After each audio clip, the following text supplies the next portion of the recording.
Good morning बच्चों। हम लोग हिंद चीन का 4 वीडियो देख चुके हैं।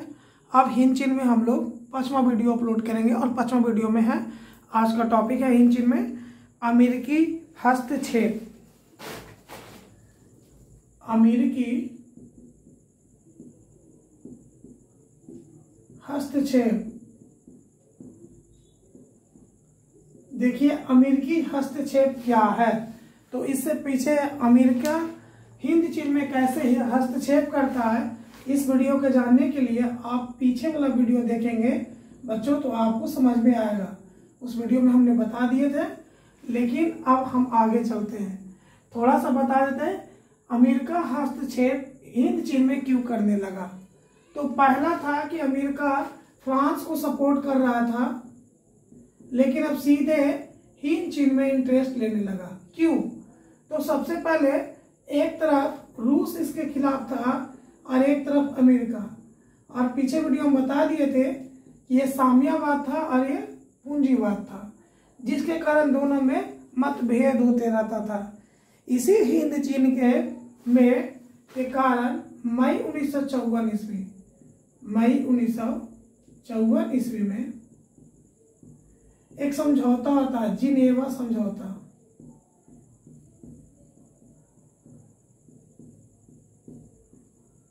एक समझौता होता है, जिनेवा समझौता होता है हिंद चीन की समस्या पर। किस पर?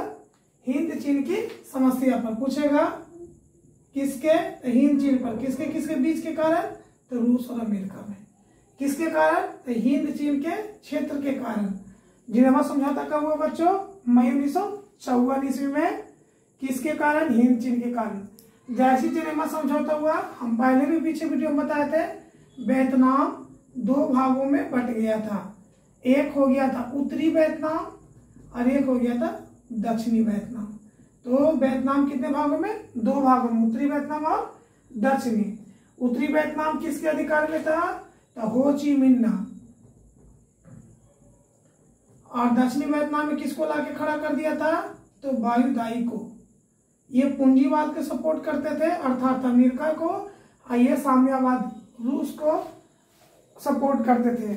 और अमेरिका कभी नहीं चाहता था कि साम्यवाद का विस्तार हो। ठीक है, अब समझ गए अमेरिका कैसे हस्तक्षेप कर रहा है हिंद चीन में। अब आगे देखिए, ये चैप्टर बहुत बड़ी है और कॉम्प्लिकेटेड भी है। अब देखिए इसी बीच में एक सवाल आएगा, हुआ क्या है? तो एक धार्मिक आंदोलन है बच्चों, याद रखेंगे। हुआ एक धार्मिक आंदोलन है।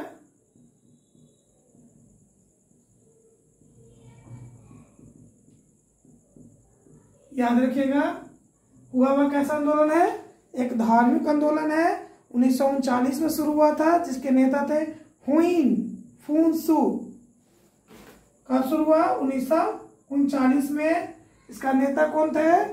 हुइन फुनसु। हुइन फुसु, ये इनके नेता थे। नेता का नाम क्या था? हुई फुनसे। कब हुआ? 1939 में हुआ। क्या ऐसा आंदोलन है? एक धार्मिक आंदोलन है। ये आप समझ गए। ये कभी कभी उग्रवादी घटनाओं का भी अंजाम देता था। तो हुआ आंदोलन क्या पूछेगा तो आप बताएंगे, हुआ एक धार्मिक आंदोलन है, 1939 में हुआ। फुनसे ने किया। ये कभी कभी उग्रवादी सपोर्ट करते थे, मतलब जैसे छापामार युद्ध हो गया, या क्या करते थे, घटनाओं का अंजाम देते थे। और ये आत्मदाह तक भी शामिल था। आत्मदाह मतलब खुद से मतलब जगह कहीं पर, जैसे आत्मदाह मतलब खुद को लगा देना, मतलब धार्मिक आंदोलन था, धर्म कारण, देश के कारण। ठीक है, उग्रवाद भी थे, कहीं कहीं जाके ज्यादा इनके खिलाफ होता था, तो उग्रवादी भी करते थे, मतलब वहां पर ताशनाश। अब आते हैं आगे की ओर कि ये अमेरिका हस्तक्षेप कैसे किया। आप देखिए, हनोई से सटे उत्तरी वियतनाम साम्यवाद और दक्षिणी वियतनाम आपका क्या था? पूंजीवाद। अभी बताए हुआ एक आंदोलन था, धार्मिक आंदोलन। अब चलते हैं, इसी के बीच में आते हैं लाओस और कंबोडिया, जो तटस्थ बना हुआ था। क्या बना हुआ था? तटस्थ। हम बताए थे लाओस और कंबोडिया क्या बना हुआ था? तटस्थ बना हुआ था। तो कहानी का ट्विस्ट में अभी नहीं आए हैं लाओस और कंबोडिया, वीडियो में बने रहे। ये तथास्थ था, तथास्थ के मतलब ना इधर का ना पूंजीवाद ना साम्यवाद, यहाँ पुराने राजतंत्र का शासन था। ठीक है, अब आगे चलते हैं। लाओस और कंबोडिया तथास्थ देश था, यहाँ फिर से राजतंत्र की ही संभावना हो, राजतंत्र ही हो गया था। अब बच्चों हुआ आंदोलन समझ गए, एक धार्मिक आंदोलन था, 1939 में हुआ, से वही 1939 जिसमें द्वितीय विश्व युद्ध का शुरुआत हुआ था, याद रखिएगा। अब हम पढ़ते हैं लाओस का गृह युद्ध। किसका पढ़ेंगे टॉपिक में? लाओस का गृह युद्ध।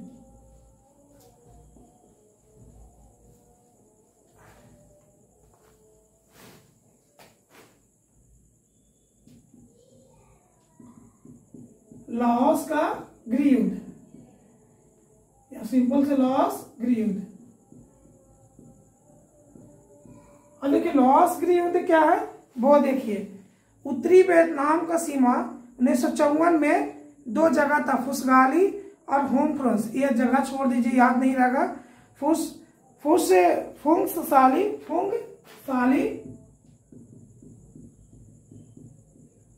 फुंगसाली और हुआ फ्रांस।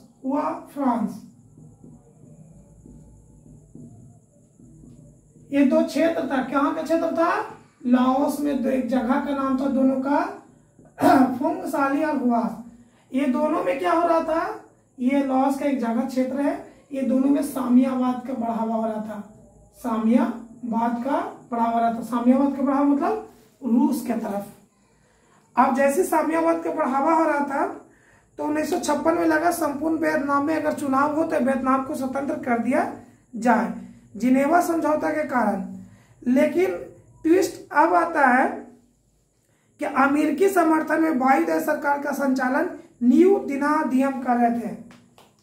अभी बताए थे ना पहले कि दक्षिण वियतनाम का सरकार किसका था? वायुदाई का। वायुदाई किसके समर्थन थे? पूंजीवाद के। इनका संचालन कर रहे थे, ये राजा थे, संचालन कर रहे थे न्यू दिन दियाम। शायद आपको समझ में नहीं आ रहा होगा। आप सुनिए, लाओस में एक गृह युद्ध हुआ। कैसे हुआ? फुंगसाली और हुआ फ्रांस साम्यवाद। ये एक लाओस का क्षेत्र है जहां साम्यवाद बढ़ रहा था, रूस की प्रभाव बढ़ रहा था। अमेरिका को ये देखा नहीं गया तो अमेरिका ने इसके खिलाफ शुरुआत किया। तो दक्षिण वियतनाम का राजा जो था वायुदा था, उसका संचालन न्यू दिनम कर रहा था। एक व्यक्ति है जो ये कर रहा था। अब संकट खड़ा होता है लाओस में कि लाओस में एक राजकुमार है, उनके 3 पुत्र थे, मतलब 3 राजकुमार थे। कितने थे? 3 राजकुमार। ये 3 राजकुमार का नाम जानते हैं और इसी पर पूरा लाओस का गृह युद्ध होगा। इसमें कहानी कभी उसका सरकार होगा तो कभी उसका। तो देखते हैं, पहला नाम था सुब्बर फूमा, ये थे तटस्थवादी। दूसरा नाम था सुफन्ना बोंग, ये साम्यवादी। इसका दूसरा नाम था पथेट लाओ, ये थे साम्यवाद के। और तीसरा थे फूमी नौसवान,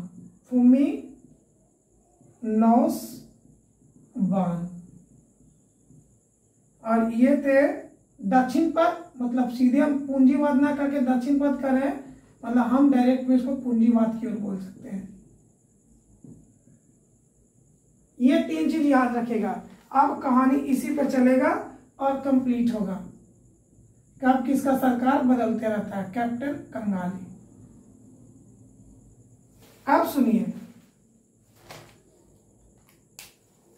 ये तीनों राजकुमार थे, ये तथास्थवादी थे, मतलब इनको कोई मतलब नहीं था।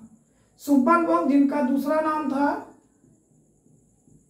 पथेट लाओ। पूछेगा सवाल, पथेट लाओ किसका नाम था? तो सुब्बनबोंग। ये क्या था? साम्यवाद था। तीसरा फुमी नौसवान था, दक्षिण पथ मतलब पूंजीवाद के समर्थन था। कैप्टन कंगाली के भी रुक जाते हैं। अब सुनते हैं, जैसे ही कहानी में ये तीनों आए तो 25 दिसंबर 1955 को लाहौस में चुनाव हुआ। कब हुआ चुनाव? 25 दिसंबर 1955 को चुनाव हुआ। कहाँ हुआ? लाहौस में चुनाव हुआ। राष्ट्रीय सरकार का गठन हो गया। अब राष्ट्रीय सरकार का गठन हो गया, सरकार का गठन हुआ।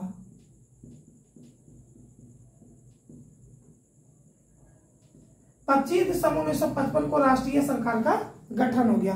राष्ट्रीय सरकार का गठन होते ही यहाँ पे इनकी सरकार बनती है, सुबन फुम्मा की सरकार बनती है। मतलब ये वहां का सरकार बनते हैं, सुबन फुम्मा। जैसे सुबन फुम्मा का सरकार बनते हैं तो ये क्या थे?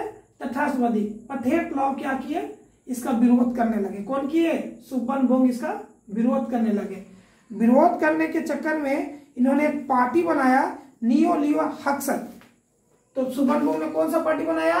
नियो लियो हक्सर। नियो लियो हक्सर कौन बनाया? सुबन बुंगा ने एक पार्टी बनाया। किसके खिलाफ? कि हम इससे आंदोलन करेंगे, यहां सरकार मेरी होनी चाहिए।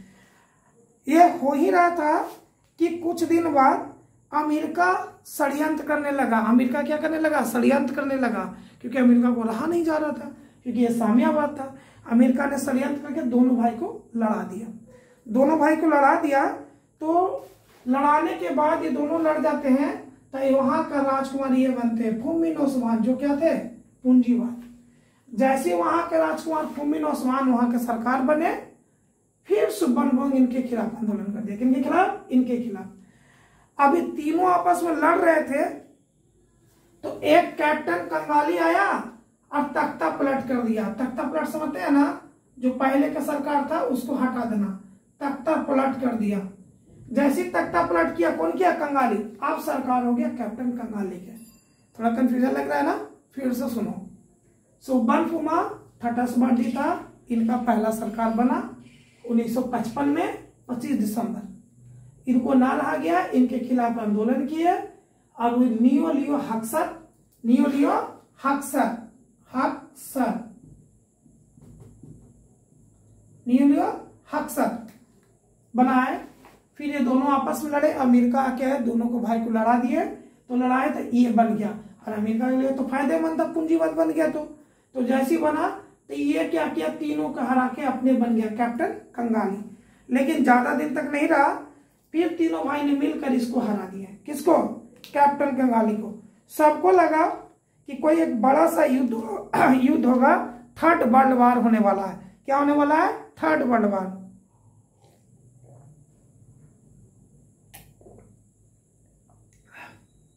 तीसरा विश्व युद्ध।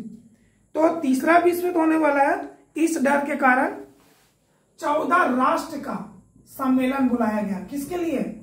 लाओस बोल सकते हैं या हिंद चीन बोल सकते हैं। तो यहां पर लाओस बोलिए, हिंद चीन का मैटर नहीं था। एक बुलाया गया और प्रसार हुआ, जिसके कारण पथेट लाओ ने फिर, पथेट लाओ किसका नाम है? सुबन बेंग का। पूछ सकता है पथेट लाओ, पथेट टा छूट गया। पथेट लाओ किसका नाम था? सुबन बेंग है। इस कारण से यहाँ पे पथेट लाओ ने आंदोलन जारी रखा, गुरुला युद्ध जारी रखा और ऐसे बढ़ते गया। अब ये दोनों में रूस और अमेरिका आमने सामने हो गया 1917 ईस्वी में। कि अब चाहता नहीं था कि प्रभाव डालने के लिए कि यहाँ पर साम्यवाद हो, और रूस चाहता था कि यहाँ पर साम्यवादी हो। अब दोनों के बीच में, इसमें अमेरिका ने बहुत सारा बम गिराया, एजेंट ऑरेंज आगे पढ़ेंगे, बहुत सारा बम बरसक कराया। ये बहुत ज्यादा किया। अमेरिका को लगा कि हम आसानी से जीत जाएंगे, लेकिन ऐसा वो सफल नहीं हो पाता है। हो ची मिन्ह एक मार्ग है, एक रास्ता है जिसको बर्बाद करना चाहता था, लेकिन पथेट लाओ इसे बर्बाद होने नहीं दिया। और यहाँ की जनता, हिंद चीन की जनता मतलब लाओस की जनता, वियतनाम की जनता, हो ची मिन्ह ये एक ऐसा रास्ता है जो पूरा वियतनाम को जिताने में सपोर्ट करता है।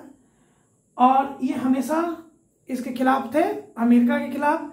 आगे की कहानी भी पढ़ेंगे, अभी पढ़े थे लाओस की, कल अगला वीडियो पढ़ेंगे कंबोडिया। किसका पढ़ेंगे? कंबोडिया।